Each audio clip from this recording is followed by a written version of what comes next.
जगतगुरु शंकराचार्य निश्चलानंद सरस्वती महाराज 3 दिन के प्रवास पर अजमेर पहुंचे। यहां वे राष्ट्र चिंतन शिविर में हिस्सा लेंगे, जिसमें धर्म सभा को भी संबोधित करेंगे। शंकराचार्य का भव्य स्वागत किया गया। इससे पहले जगतगुरु शंकराचार्य स्वामी निश्चलानंद सरस्वती महाराज का कहना था कि ताजमहल का नाम सही नहीं है।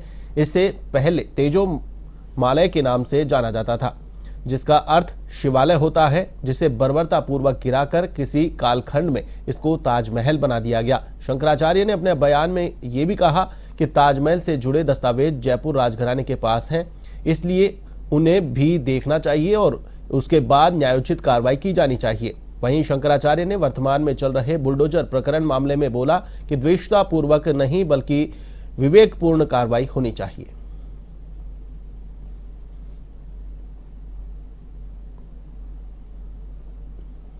कि ये सबके पूर्वज सनातनी वैदिक और हिंदू थे। मैं लाठी गोली बम बारूद के बल पर नहीं, स्वस्थ विचारधारा के बल पर ये कहता हूँ। मोहम्मद साहब के पूर्वज कौन थे, ईसा मसीह के पूर्वज कौन थे, सबके पूर्वज का नाम सनातनी वैदिक और हिंदू। साथ ही साथ इस रॉकेट, कंप्यूटर, एटम, मोबाइल के युग में भी सनातन सिद्धांत जो हमारा है वो न केवल दार्शनिक अपितु वैज्ञानिक और व्यावहारिक धरातल पर भी सर्वोत्कृष्ट है। उसके सामने कोई खड़ा नहीं हो सकता। इन दार्शनिक तथ्यों के आधार पर, वैज्ञानिक तथ्यों के आधार पर, व्यावहारिक तथ्यों के आधार पर लौकिक उत्कर्ष, पारलौकिक उत्कर्ष, परमात्मा की प्राप्ति का मार्ग भी प्रशस्त। 3 योग्यताओं के बल पर मैं कहता हूँ हिंदू राष्ट्र होना चाहिए, बल्कि एशिया महाद्वीप को हिंदू महाद्वीप के रूप में घोषित करना चाहिए। ना कोई करे तो हम लोग तैयार हैं, प्रयत्नशील कर हैं ही।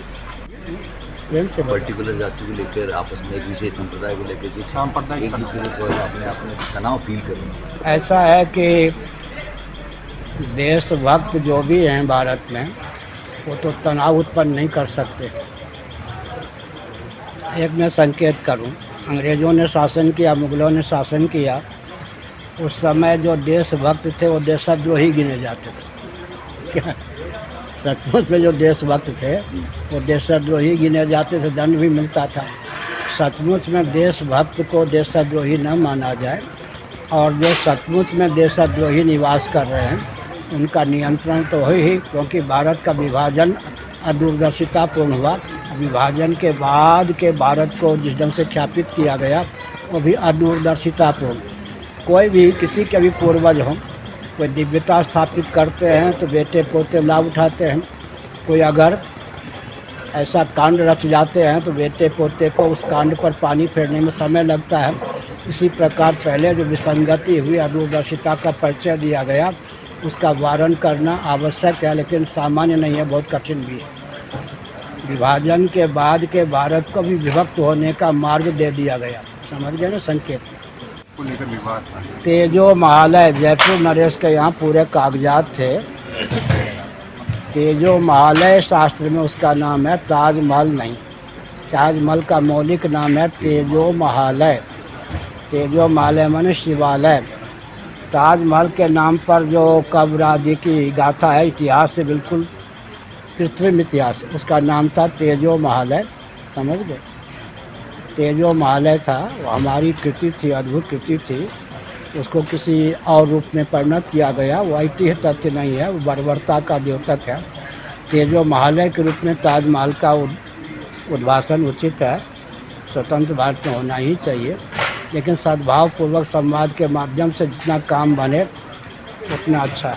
बुलडोजर अभी चल रहा है घरों पे, तो क्या आप इसको सही मानते हैं कि कोई भी किसी के धर्म पे?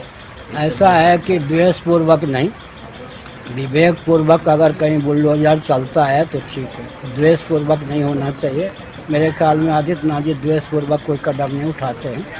जो भी रहता है उसको तो देशभक्ति का परिचय देना ही चाहिए। अगर देशभक्ति का परिचय नहीं देता है, हमारे मठ मंदिर की मर्यादा को ध्वस्त करता है, या उसकी प्रेरणा स्रोत कहीं और है जो भारत के प्रतिकूल है, तब उसका दमन आवश्यक है। घर से तो कोई युवक होके या युवती होके जन्म नहीं लेता है।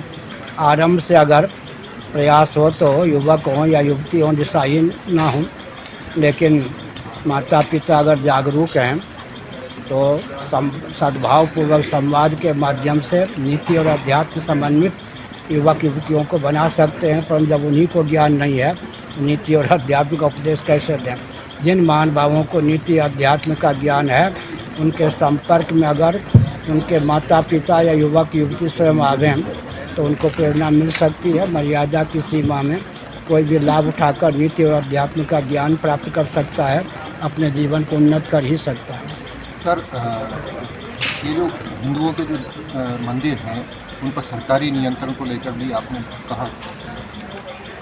सुनिए, उत्तराखंड ने तो मेरी बात तीसरे दिन मान लो आज मैंने कोई बात कही, कल नहीं परसों एक दिन बाद ही उत्तराखंड ने क्या किया था, भाजपा की सरकार ने ही मठ मंदिरों का अधिग्रहण किया था। लेकिन मैंने जब वक्तव्य दिया तो एक दिन बीच में अंतराल छोड़ के फिर वो जैसा था पहले अधिग्रहण रहित। कारण क्या है, सेकुलर शासन तंत्र को धार्मिक आध्यात्मिक क्षेत्र में हस्तक्षेप करने का अधिकार नहीं है। धार्मिक आध्यात्मिक क्षेत्र जो है मठ मंदिर अपनी शास्त्र सम्मत परंपरा से चलें, उसमें सहभागिता की आवश्यकता है। कदाचित वो धार्मिक आध्यात्मिक क्षेत्र शोषण के केंद्र बनते हों, तब शासन तंत्र हस्तक्षेप करे, अन्यथा नहीं।